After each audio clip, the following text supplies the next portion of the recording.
Okay, good afternoon and welcome to this hybrid meeting of the Development Management Review Committee. I would remind all attendees that this meeting is being recorded and webcast live on the Council's YouTube channel. Can I remind any members attending remotely that they should keep their microphones on silent unless they are speaking. For any members of the public watching, please note that all the public committee reports, including specific recommendations, are available on the Council's website. Just before we start with the formal agenda, Ms Burns is going to give us a brief summary of the recent Court of Session decisions and some of the logic behind that. A couple of few points for us, just for out of interest. And we'll do that after item 3 is dealt with, if that's okay. That's a helpful contribution, I think. So we'll move on. Apologies and substitutes. Thank you, Convener. We have apologies from Councillor Beattie and Councillor McLaren, with Councillor Fotheringham substituting, who also substituted for Councillor McLaren at the previous meeting. Okay, thanks very much. And declarations of interest and statements of transparency. Councillor Nicholl. Yeah, at the previous meeting I put in a transparency, and I will reiterate what was said then, and I will still be part of the meeting and part of the voting. Okay, that's great, thanks very much. And we'll move on to item... Mr Christensen, sorry. Thanks, Convener. Yes, I'm just going to reiterate my statement at the last committee as well. Whilst I'm not involved in decision making, one of the interested parties is known to me. I had no discussions with the interested party during the original planning application, nor during the notice of review process, and therefore have no conflict of interest in presenting the case to members today. Thanks very much for that. Thank you. So we'll move on to item 3, exclusion of public and press. The committee will be asked to consider it in terms of Standing Order 27.2, whether the public and press should be excluded during considerations of item 5, so as to avoid the disclosure of information which is exempt in terms of Part 1 of Schedule 7A to the Local Government Scotland Act 1973. Are we agreed to do that? Agreed. Okay. I think I would have to say that it's if we want to discuss anything that is in item 5, we will then have to go into private session. So we just need to unhook ourselves from the public session. I think that would be all. I think we had that discussion at the last time, but just if we want to do that. Okay, so we move on to item. Well, we're going on to Ms Burns, who's going to give us a brief summary of the recent decision in the Court of Session. Thank you, Convener. I wonder perhaps if, rather than giving a summary of the case itself, if it would be appropriate if I gave a summary in relation to the points with regard to decision making and what that particular case has determined as far as the decision making in these planning matters is concerned. The decision has confirmed that the decision-making process, the one which you're approaching today, involves, as regards the policies, the planning policies which are a material consideration, is first of all to identify the relevant policies. So that's step 1. The next step is to assess those policies in relation to the matter which is before you. So, first of all, which policies are relevant? Secondly, assess those policies with regard to the proposal. The next step thereafter is to apply weight. So that's to weigh those particular policies and, applying your judgment and experience, determine where the weight should lie and how they should be balanced within a reasonable reasonable way, and therefore to apply that to your particular decision in the case that's before you. Obviously, all considering taking material considerations into effect. So that case has basically set that out. So I just thought it might be helpful just to emphasise that at this point, and perhaps a summary of the case itself. The more wider case itself can be provided at a later time. Would that be appropriate? Yeah, thanks very much for that. And I think, yes, I think members would benefit perhaps maybe a joint presentation by planning and legal at a future date. Perhaps we did have the training some time ago from James Finlay, KC, which I think was useful, and he was our advocate in this particular case. So yeah, I think that would be useful at some point. Yeah, I think that would be well worth doing. I see that has been noted by both our legal and committee services, so that will hopefully happen. Okay, so we'll now move on to the one item we've got on the agenda, item 4, which is land 50 metres west of Corner Cottage West Hall at Kellis. This was considered at the previous meeting. We agreed on a site visit, which we did have on Monday, and we've got Mr. Christensen available to effectively present the slides again, just to refresh anyone. That's probably not needed, but I think we should just follow the process, and then we'll go into questions, etc. So over to you, Mr. Christensen. And I'd have to say it's good to see you in person on Monday. So that was good. Good to see you. Thank you, convener.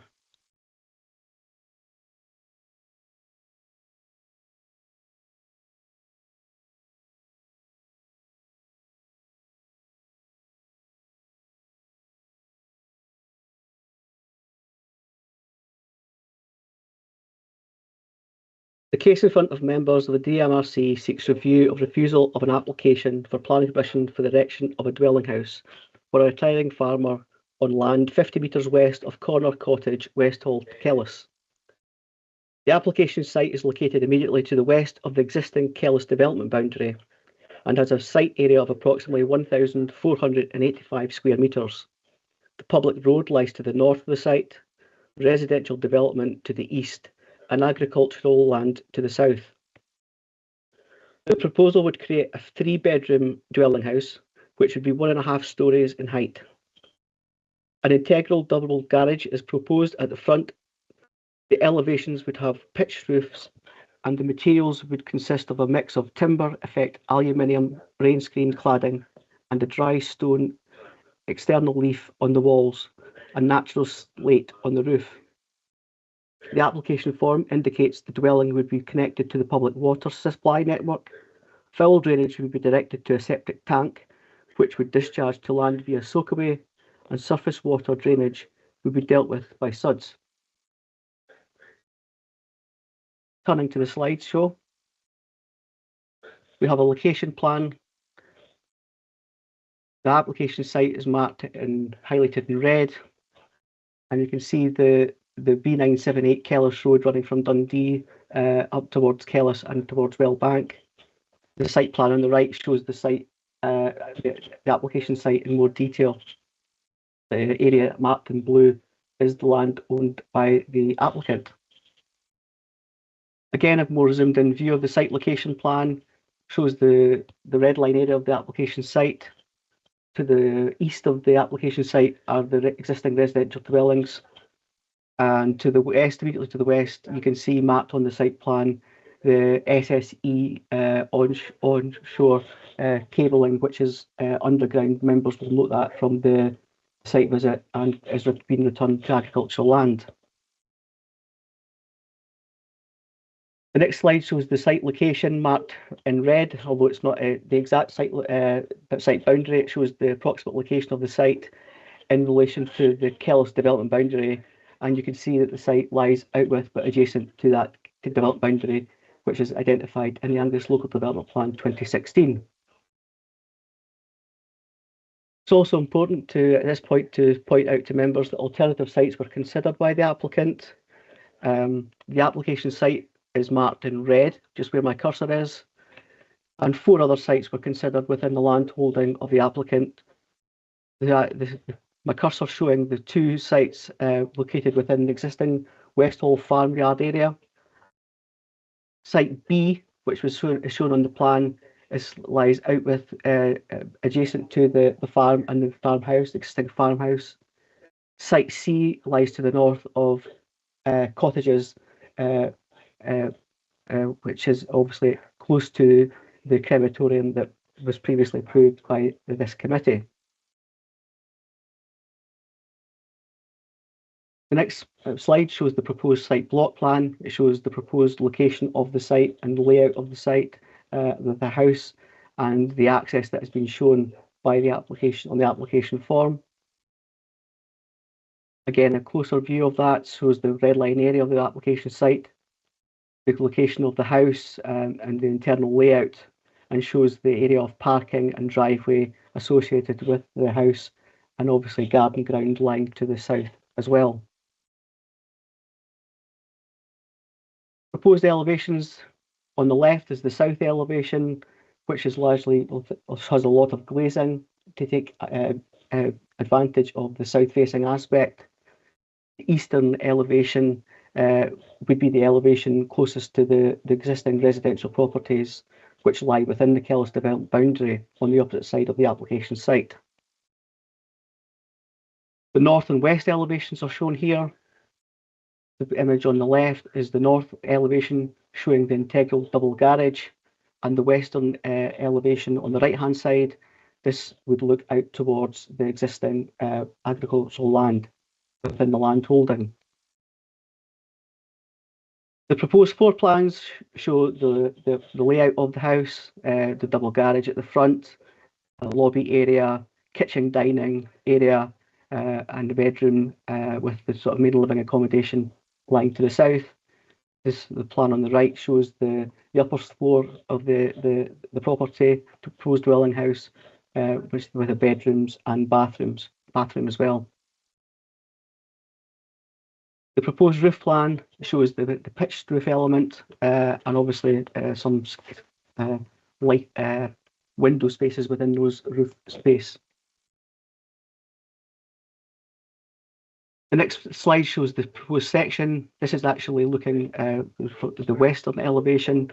As members will recall from the site visit, the site slopes down to the south and sort of towards Dundee, and you can see this on the proposed section on the sort of the right hand side of this plan shows the site sloping away.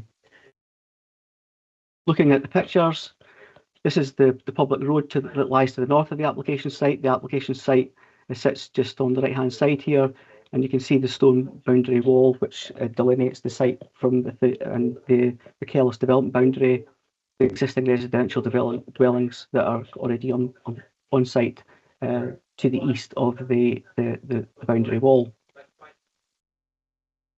Looking southeast, this looks over the majority of the application site. You can see the application site is agricultural land, and again you can see the stone boundary wall, which is the boundary between the application site and the development boundary of Kellis. There's a closer view of the boundary wall. You can see sort of a long-standing boundary, which obviously delineates the Kellis development boundary. And looking southwest, clearly shows that the site is agricultural land and shows the open aspect out to the south, down towards Dundee. And looking just out with the site, this is on the public road to lies to the north. You can see the proximity of the existing farm at Westhall, which the applicant currently lives at, and is obviously part of this application in front of members. That concludes the presentation. The case officer report, notice of review and grounds of appeal and other information is detailed in the papers in front of members.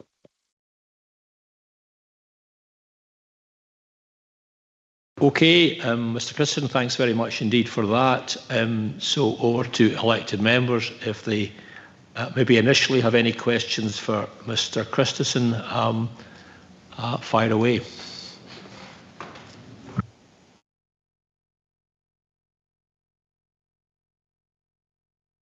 I'll maybe ask you the question because we did discuss this on the site visit. There was a question raised about the category of the land that's of that site and perhaps some of the other sites that we looked at when we did the site visit. Have we got an answer on that? Yes, convener. Thank you for the question and the question on site as well.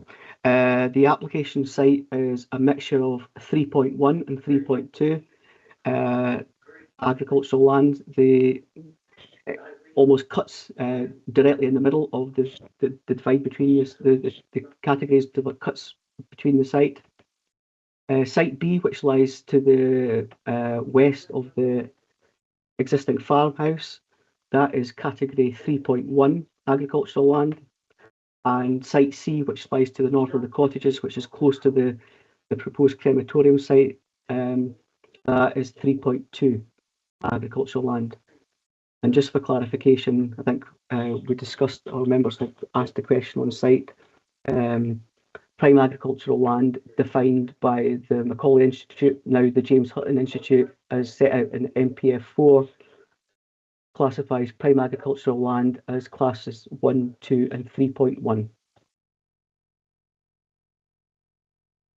Okay, thanks for clarifying that. So no questions for Mr. Christensen.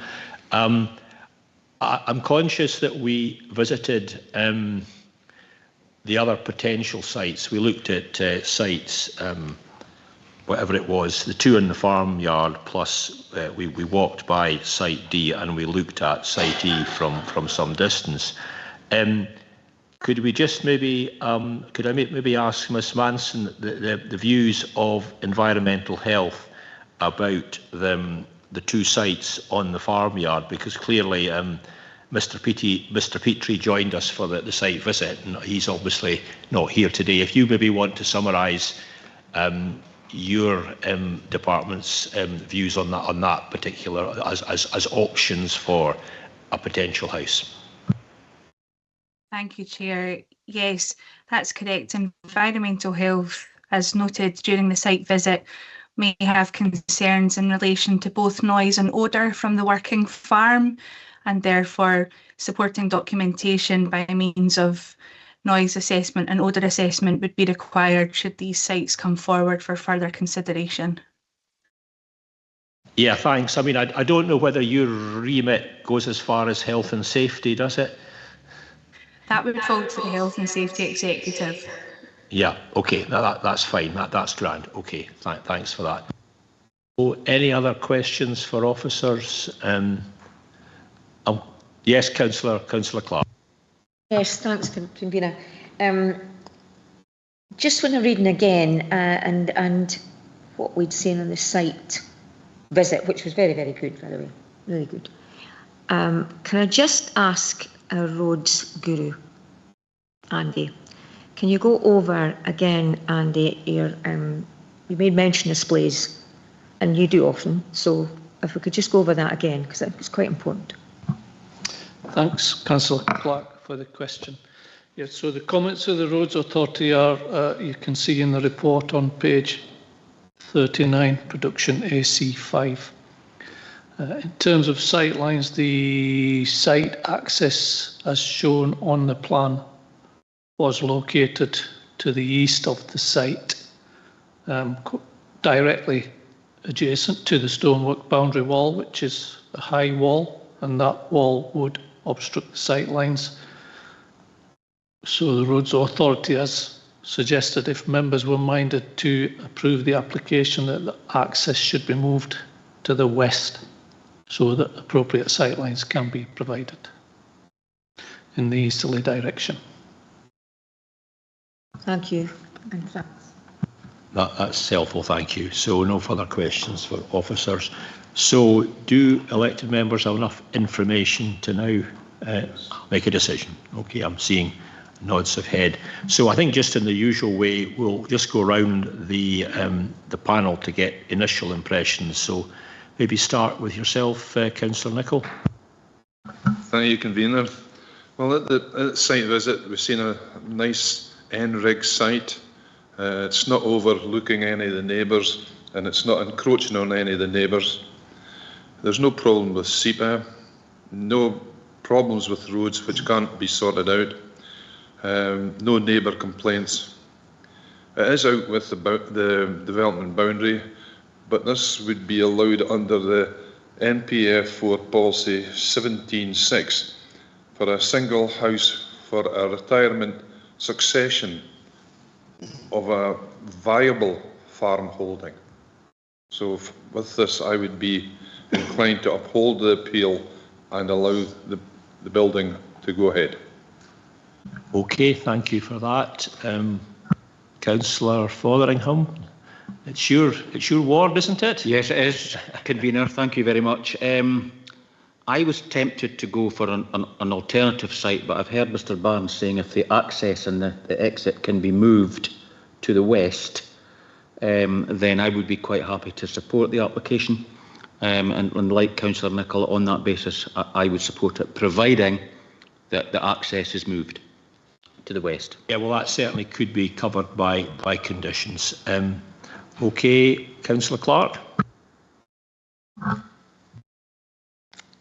How does your mind change when you're sort of confronted by the whole thing again?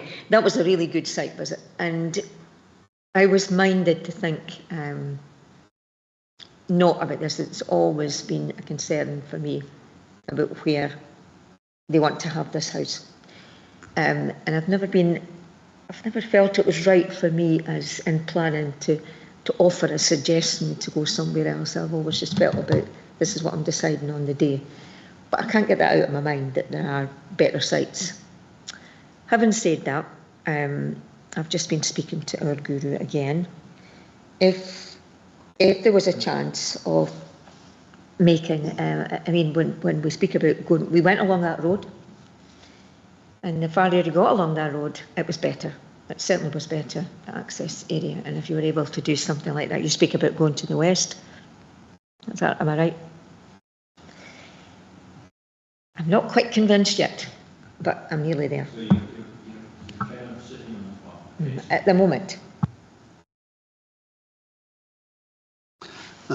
Thank you, Convener. I also think that the site visit was very helpful. Having attended the site visit and listened to roads and others, I'm minded to go with officers and refuse the application because I believe there is a better site, and I think that site is Site B, which we saw on the map. I think that's better in the aspect of access to it via the road. Thank you. Okay, Councillor Clark. Slightly before you there. I think Councillor Meekins maybe shown a wee bit more courage than me in a lot of respects, because I don't like speaking about other areas. I just like to consider what's in front of me.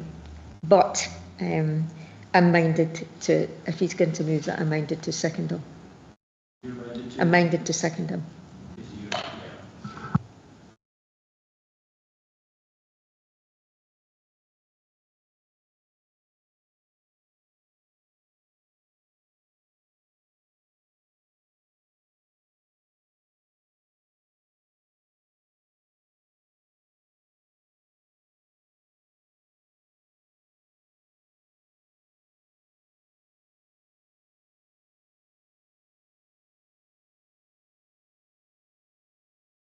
Apologise, I'll repeat that again. So I've had a look at MPF 4 policies, as I usually do, and I've identified ones that I think are pertinent are 29, 8, 5 and 17. Councillor Nicholl has already referenced 17 as a supporting policy, and he's referenced policy 6, I think it was. I thought policy 5 was supportive as well in 17. So I won't repeat what Councillor Nicholl has said. If we just take them numerically, we start with policy 5.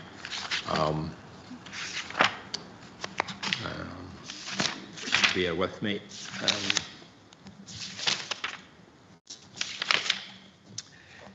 Policy 5 is about soils, and obviously this is where we talk about prime agricultural land, etc. Now, clearly, the applicant's field that has been chosen is a mixture of 3.1 and 3.2.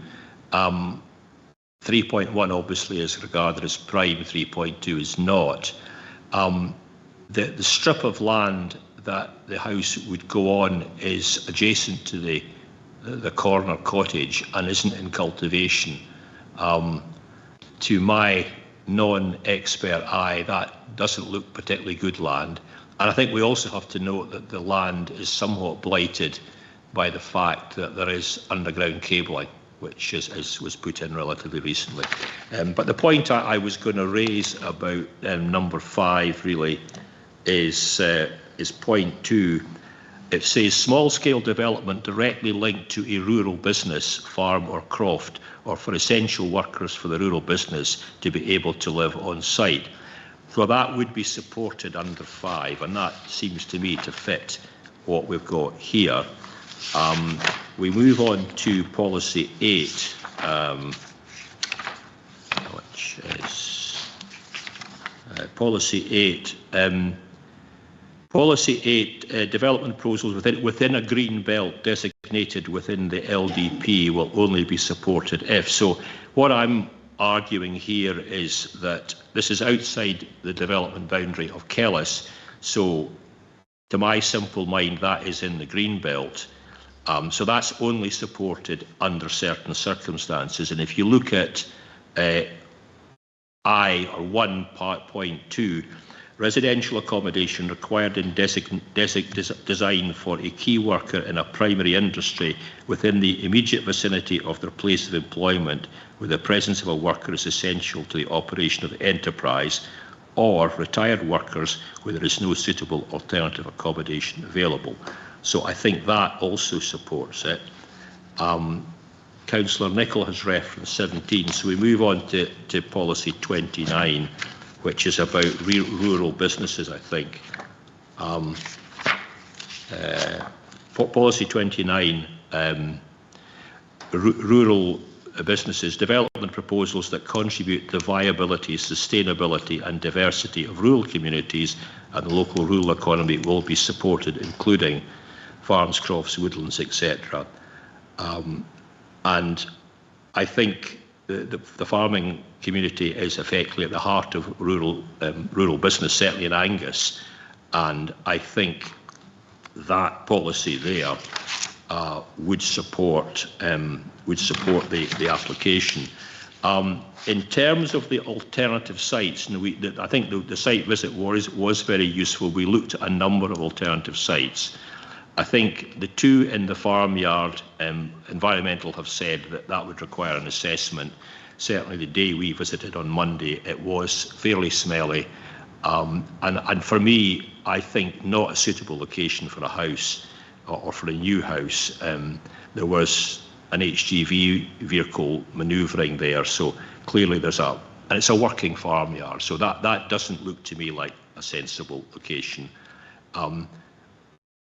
The site next to the farmyard is on 3.1 land, which I think would be allowable, but it would also be quite close to the smells in the farmyard. And the other ones, I think, are 3.2. We didn't actually look at them closely. I would be conscious in saying that all those, we exclude the 2 in the farmyard, the one next to the farmyard and the one on the bank of trees are both significantly outside the development boundary of Kellis. This is just the wrong side of the wall. So I think these are salient points. I mean, ultimately, we've got to decide on the application in front of us, not on the what ifs. And I think there's enough support in under 29, 8, 5 and 17 to support the application. If this application came from somebody who wasn't connected with the rural business, then we would probably reject the application. But I think a number of these policies are supportive of housing to have, as I understand the situation, somebody who's a retiring farmer but still wants to contribute to the business, then I think that these policies support the application. So I would say I'm supportive. So I'm happy to propose we uphold the appeal because I feel that policies 29, 8, 5 and 17 are on balance supportive. So I'm looking for a seconder. Okay, I think I've got Councillor Fotheringham seconding me. Is there a counter proposal? Councillor Meehan? Yes, I remain stand by. Right, okay, so you effectively to go with the officer. Are you supporting, Councillor? Okay. Okay, we'll just go to the vote.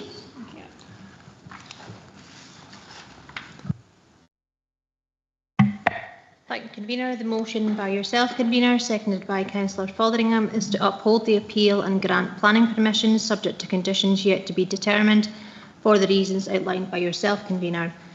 The amendment by Councillor Meakin, seconded by Councillor Clark, is to dismiss the appeal and refuse planning permission for the reasons outlined in the Officer's Report of Handling. Please vote motion or amendment. Convener? Motion. Councillor Nicholl? Motion. Councillor Clark? Amendment. Councillor McLaren? Sorry, Councillor Fotheringham? Motion. And Councillor Meakin? Amendment. Okay, thanks very much. Just read out, Yeah, on you go. Sorry. There are 3 votes for the motion and 2 votes for the amendment. Therefore, the appeal is upheld. Okay, thank you for that. I think what we'll do now is we will recess for 10 minutes to look at the conditions. Paul could just present the conditions and then we'll have a recess. You'll present, have you got the conditions available, Mr. Christensen? I do, Convener, yes. Yeah, do you want to read those out in public? Once you've done that, then we will recess for 10 minutes or so to consider the conditions. Okay.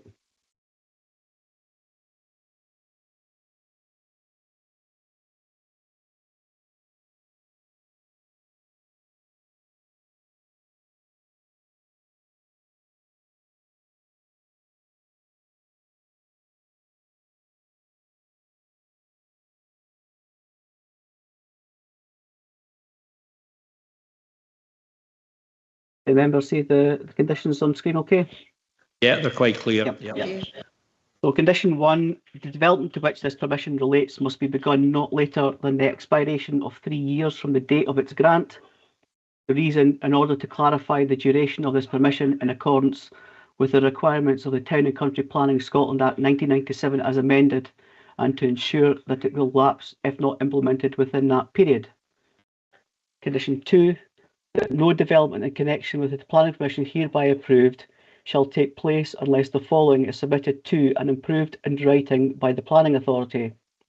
A scheme for all hard and soft landscaping of the site, including details of all boundary treatments.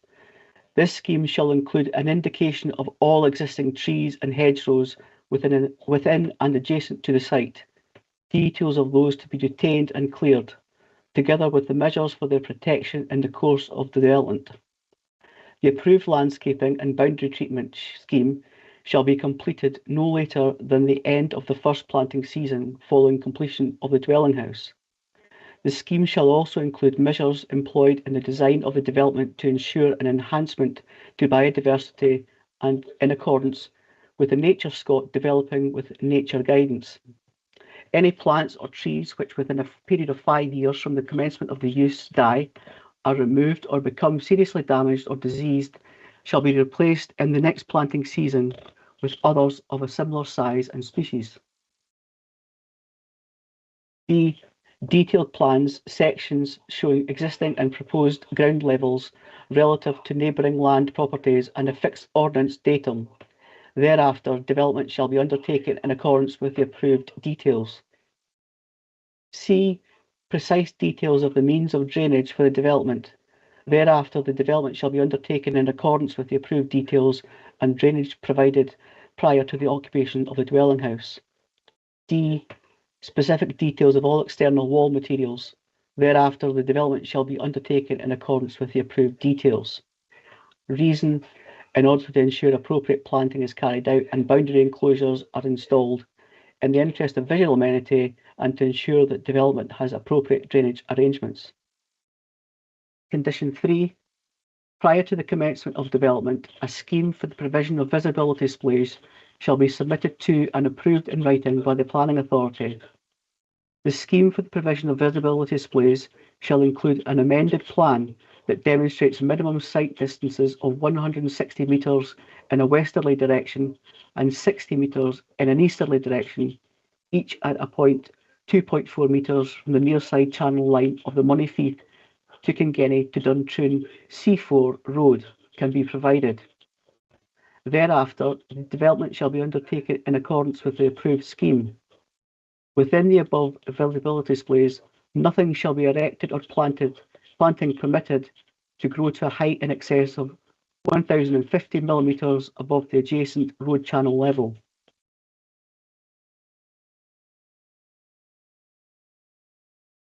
Reason, to enable drivers of vehicles leaving the site to have a clear view over a length of road sufficient to allow safe exit. Condition 4.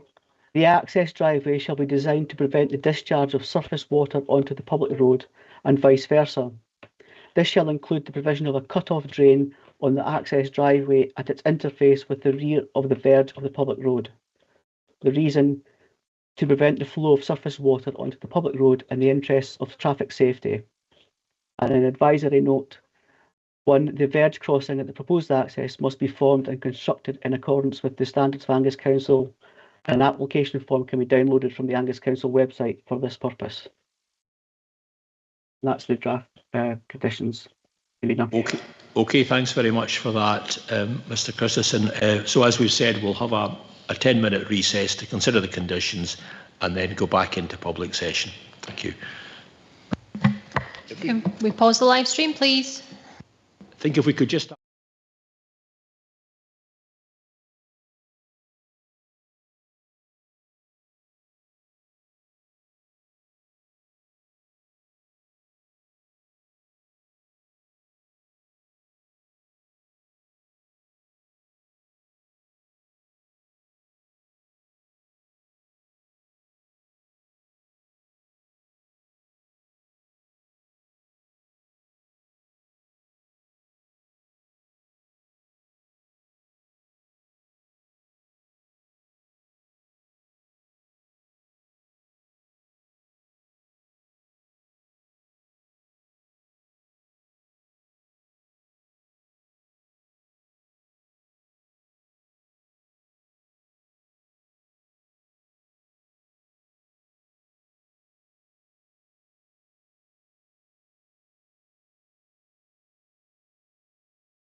No, they've gone.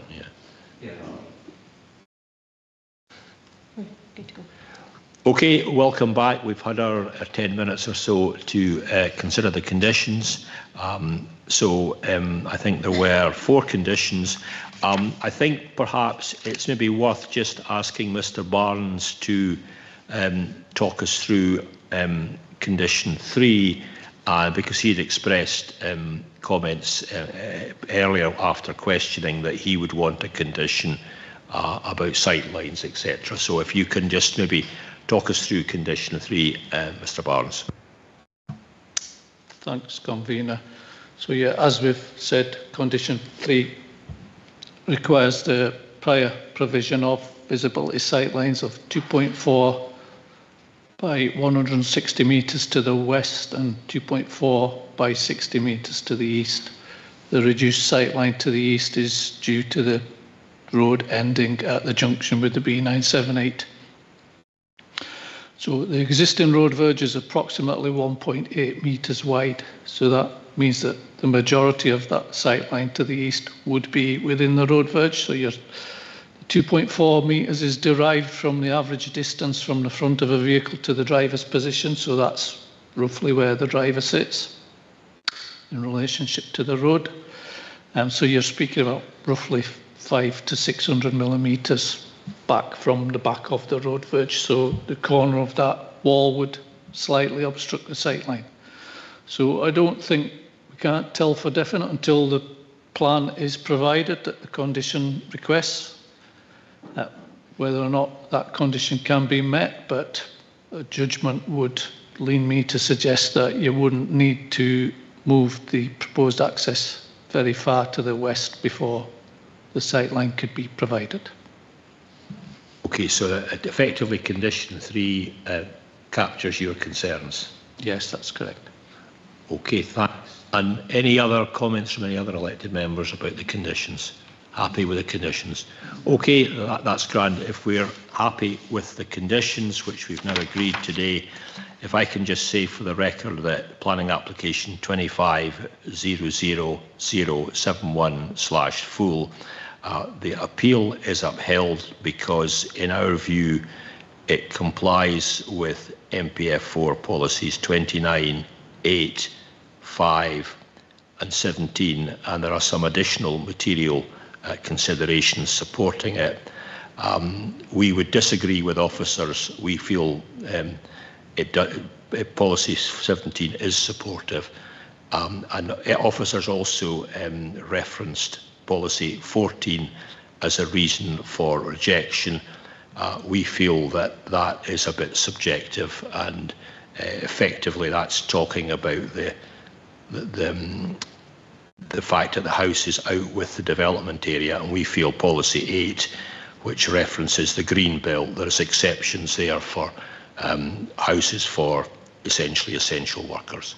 So we feel that's dealt with the objections, and also we've put in a number of policies that we feel are supportive. So I think that's the end of the meeting today. Thanks very much for your time and consideration, and that's the end of the meeting. Thank you. Can we stop the live stream, please?